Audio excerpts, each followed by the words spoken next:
cœur littéraire d'aujourd'hui est consacré au roman Magnitude 7.3, dont l'auteur est Tinan Leroy, paru aux éditions Alma en 2011. Tinan Leroy est né en 1979 et décédé en octobre 2014. Après avoir enseigné la physique-chimie, il était musicien, chorégraphe et professeur de salsa. Il n'a même pas 5 ans lorsqu'il débarque à Roissy, parmi d'autres enfants haïtiens adoptés par des familles françaises. Nous sommes en 1984. Tinan ne comprend pas qui est cette femme blanche qui le serre dans ses bras. Il ne sait pas dans quel pays il est, ce qu'il fait ici. Le petit garçon est complètement déboussolé, dépaysé. Mais il comprend vite qu'il ne reverra plus sa maman restée en Haïti. L'histoire d'un enfant déraciné, aujourd'hui devenu un adulte. Découvrons ensemble l'auteur de Magnitude 7.3, qui est donc paru aux éditions Alma le 13 octobre 2011. De parents haïtiens, dans la ville de Bombardopolis, dans une famille modeste, il a ensuite été adopté en 1984 à l'âge de 4 ans par une mère française, célibataire. Pendant toute son adolescence, il a éprouvé le besoin de trouver le chemin de ses origines. En 2002, il part en Haïti. Là, il retrouve sa famille biologique et notamment sa mère, dont l'amour est resté intact, comme au premier jour. Dixit, l'auteur. Il a découvert la réalité sur son adoption, très différente de ce à quoi il croyait. Il pensait que sa mère l'avait abandonné par faute de moyens pour subvenir à ses besoins. Or, elle l'avait simplement placé dans un établissement qu'on appelle une crèche, où les enfants étaient gardés pour une durée déterminée le temps que les mamans réussissent à améliorer leur situation financière. Et lorsque sa maman est venue le rechercher, il n'était plus là, disparu. Il avait été adopté par une famille française qui, elle, pensait avoir fait les choses en règle. Suite à cela, il a rencontré les mamans des autres enfants, une quarantaine qui étaient présents dans cette crèche, qui tous ont disparu. Ces mamans ont placé un énorme espoir sur lui pour pouvoir les aider à retrouver leurs enfants. Il était devenu le lien avec l'Occident. La 4e de couverture de Magnitude 7.3. Le résumé. Paris, Haïti, l'adoption, l'abandon, 2 mères, 2 familles, 2 langues, 2 douleurs. Comment se construire à travers les chocs émotionnels et les secousses de la vie?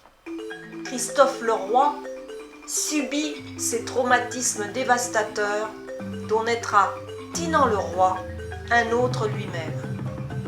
À la fois acteur et spectateur, impliqué et détaché, ému et distant, Tinan Leroy a les accents de celui qui a traversé la ligne de feu. Il découvre un pays, une culture et la vie difficile qui est le quotidien des siens. Il se fond dans l'amour de ses sœurs, cousins, cousines, oncles, tantes, grand-mères, jusqu'à retrouver sa mère et connaître les conditions qui ont mené à son adoption. À cette nouvelle famille et ce nouveau pays, il donne sans compter tout son amour, son énergie, son aide, sa joie. Mais peu à peu, ce monde idéal se lézarde et la réalité fait s'effondrer son rêve par pans entiers. Tinan a 4 ans et demi lorsqu'il découvre le sol français. Il vient d'être adopté. 18 ans plus tard, il part pour Haïti rencontrer sa famille. À la joie immense de retrouver sa mère et toute sa parentèle, s'ajoute la découverte d'un pays, d'une culture et d'une langue qu'il tente de se réapproprier. Mais comment vivre en étant de 2 mondes? Comment admettre que si l'amour des siens en France lui semble corrompu, en Haïti, il apparaît souvent dénaturé par l'égoïsme ou l'intérêt? Avec beaucoup de pudeur et une grande lucidité, Dinan raconte ce voyage, cet apprentissage, le mélange d'enthousiasme et de doute au terme duquel il affirme son identité. Plus qu'un pays, il s'appartient à lui-même et son avenir. Son avenir, il le construira loin des mensonges, quel qu'en soit le prix. Extrait du roman Histoire d'une adoption, page 9. 29 mai 1984. Un Boeing atterrit à l'aéroport de Roissy en provenance de Port-au-Prince, la capitale d'Haïti. La pluie tombe et il fait froid. Un groupe d'une quarantaine d'enfants sort de l'avion. Parmi eux, un petit garçon de 4 ans et demi nommé Manassé, aussi déboussolé que tous les autres, fait ses premiers pas sur le sol français. Il ne sait pas où il est, ce qu'il y fait. Il sait seulement que cet endroit ne ressemble en rien à sa terre natale. Tout lui semble étrange et hostile. Cette tribu de Zoreilles, les Blancs, entre parenthèses, qui s'agitent partout autour de lui, ces véhicules impressionnants, ces bâtiments gigantesques, ce climat froid et pluvieux. Troublé, dépaysé, il s'arrête. Soudain, une femme blanche d'une trentaine d'années accourt et se jette à ses pieds avec un sourire immense mêlé de larmes.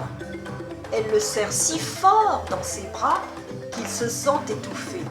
Elle le regarde avec un bonheur et une fierté inouïe. Elle semble encore plus heureuse qu'une femme qui vient de mettre au monde un bébé. Manassé, c'est moi, et cette femme, c'est ma nouvelle maman. En fait, elle est simplement ma maman, puisqu'à partir de ce jour, c'est elle qui m'élève avec tout l'amour et toute l'attention qu'une mère peut donner à son enfant. Elle me rebaptise Christophe Leroy, soucieuse de mon intégration en France, qu'elle souhaite la plus rapide possible. Je conserve le souvenir, de plus en plus flou au fil des ans, de mon grand frère Oméga et de ma mère naturelle, Ilasia. C'est ainsi que je me rappelle, ou plutôt que j'imagine mes premiers pas en France. Page 11. Durant mon adolescence, la question de mes origines, de mon passé, de ma famille biologique me préoccupe de plus en plus. Ma mère adoptive ne m'a jamais empêchée de faire des démarches pour retrouver mes racines. Pourtant, mes recherches auprès des ambassades, des consulats, de la DAS et de tous les organismes officiels n'aboutissent pas. Les années passent.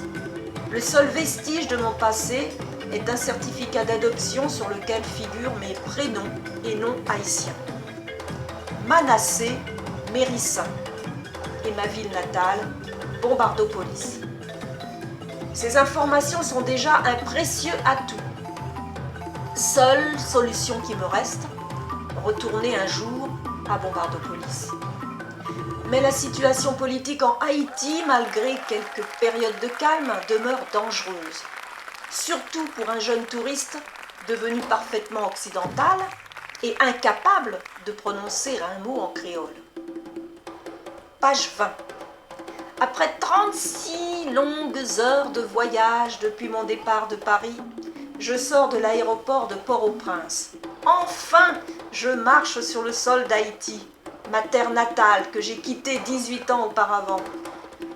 Le soleil est éblouissant, je crois qu'il fait très chaud, mais je ne m'en rends pas compte parce que toute mon attention se porte sur la foule dense, désordonnée des Haïtiens qui attendent leurs proches. Malgré tout ce monde, je repère facilement Oméga, qui me ressemble, accompagné d'Edeline. Il m'accueille avec des sourires immenses et de vigoureuses embrassades. Page 41. En début d'après-midi, je me prépare à visiter le centre-ville avec mon frère. Au centre-ville, nous contemplons le somptueux palais national où demeure le président, Jean-Bertrand Aristide. L'esplanade des héros de l'indépendance abrite les statues des pères fondateurs d'Haïti. L'empereur Jean-Jacques Dessalines, Pétion, le premier président d'Haïti, le roi Henri-Christophe, le général Toussaint Louverture, à l'origine de l'indépendance en 1804, enfin le fameux Neg Mahon, qui symbolise l'esclave rebelle brisant ses chaînes et soufflant dans un coquillage appelé Colombi, le signal de la révolte. Page 30. Je me réveille, il est 4h25. Depuis quelques minutes déjà, j'entends le chant des coqs et les klaxons des voitures. Le matin, la vie est lente et indolente. On ouvre l'œil, on reste un peu dans son lit. Par chance, il y a de l'électricité. J'en profite pour écrire le récit de la journée précédente. Vers 5 heures, le soleil se lève et la température augmente rapidement. Le petit déjeuner préparé par les filles se compose d'un sandwich de légumes, de spaghettis et d'un délicieux jus de grenadine. Page 227. Ma mère adoptive a toujours cru que je la remercierais de m'avoir sauvée. Comment peut-on remercier quelqu'un de vous ôter famille et racines? Comment peut-on se permettre, en tant qu'adulte responsable, de décider du bonheur d'un enfant malgré lui, sans même le connaître et sans jamais s'être mis à sa place?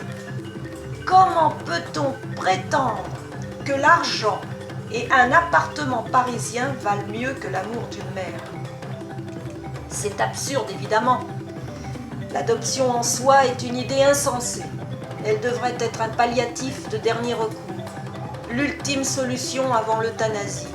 Au lieu de cela, elle est devenue la réponse à un caprice de familles occidentales.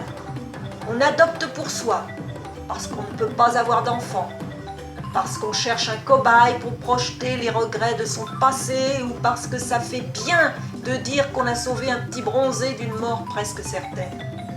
Pour ma mère adoptive, c'était les 3 raisons à la fois. 3 bonnes raisons de ne jamais lui accorder mon pardon. Manza ne m'a pas abandonnée en 1984. Elle m'a déposée dans un pensionnat pour quelques mois, pensant me récupérer en pleine santé. Elle s'est laissée abuser par des manipulateurs qui lui ont fait signer des papiers d'abandon. Elle ne savait pas lire, tout comme la majorité des mamans haïtiennes. Fin des extraits. Tinon le roi se battra jusqu'à sa mort pour éviter aux enfants haïtiens de vivre les mêmes traumatismes qu'il a subis et mettre un terme aux terribles dérives de l'adoption en Haïti. Aussi, en 2010, il lance un appel pour les enfants d'Haïti dans une vidéo. Le 6 novembre 2012, il témoigne sur son histoire dans l'émission Toute une histoire, justement, présentée par Sophie Davant sur France 2, intitulée « Quand l'adoption tourne mal ». Des adoptés et des adoptants témoignent et racontent leurs problèmes liés à l'adoption. Une émission qui permet enfin de percevoir l'adoption des 2 côtés et de comprendre le mal-être de beaucoup d'adoptés. Le 29 janvier 2014, le président d'Haïti, Michel Martelly, annonçait qu'il allait prendre un arrêté pour organiser les demandes d'adoption à travers des organismes agréés, comme le veut la Convention de La Haye du 29 mai 1993. Il disait ceci: dans l'attente du vote de cette loi, dans des délais que je souhaite aussi rapprochés que possible, j'entends prendre un arrêté présidentiel rendant obligatoire le passage des demandes d'adoption devant des organismes agréés, comme le prévoit la Convention de La Haye, avait-il déclaré. Cette mesure, très attendue selon lui, devrait empêcher de facto les procédures d'adoption individuelles. Les adoptants ne pourront plus s'adresser directement à des institutions d'enfants en Haïti, mais devront passer par des OA, des organismes autorisés pour l'adoption. On peut lire dans le journal RFI, je cite, une décision qui devrait mettre un peu d'ordre dans les procédures gelées depuis le séisme de janvier 2010. mon avis sur cet ouvrage que j'ai intitulé « À la recherche de soi-même ». Ce livre permet au lecteur de mieux comprendre ce que vivent les personnes qui ont été adoptées, ce qu'ils ressentent, ce qu'ils espèrent en grandissant. Il est écrit par un adopté lui-même, ce qui en fait un ouvrage unique. Rien n'est caché au lecteur. Le long périple des retrouvailles de sa famille et de son pays d'origine est décrit d'une façon naturelle, émouvante, sans détour. L'amour des siens prend toute sa dimension lorsque celui qui avait disparu et qui n'a pas été oublié est retrouvé. On découvre aussi le poids de l'énorme responsabilité des deux familles face à l'enfant qui juge, le difficile parcours de celui-ci pour se retrouver lui-même. Le titre de cet ouvrage, présenté comme un journal de bord, reflète tout le séisme intérieur que représente cette adoption basée sur des mensonges. Ce séisme donnera son titre au livre tel que Magnitude 7.3, le terrible tremblement de terre de 2010 en Haïti. Un livre qu'on n'oubliera pas, rien que de la vérité. Il a su aller jusqu'au bout de sa bataille dans l'intérêt des enfants.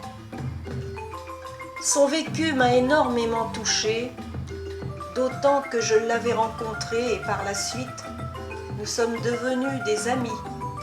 Il m'avait dédicacé son livre. En effet, ayant été adoptée moi-même en adoption plénière, je comprenais beaucoup ce qu'il pouvait ressentir. Il y avait des similitudes entre nos deux réalités. Sa disparition m'a beaucoup affectée. Merci à nos auditeurs pour votre attention. C'était un plaisir de vous retrouver et vous dis à bientôt pour une prochaine rubrique de l'émission littéraire, le livre en question. À bientôt.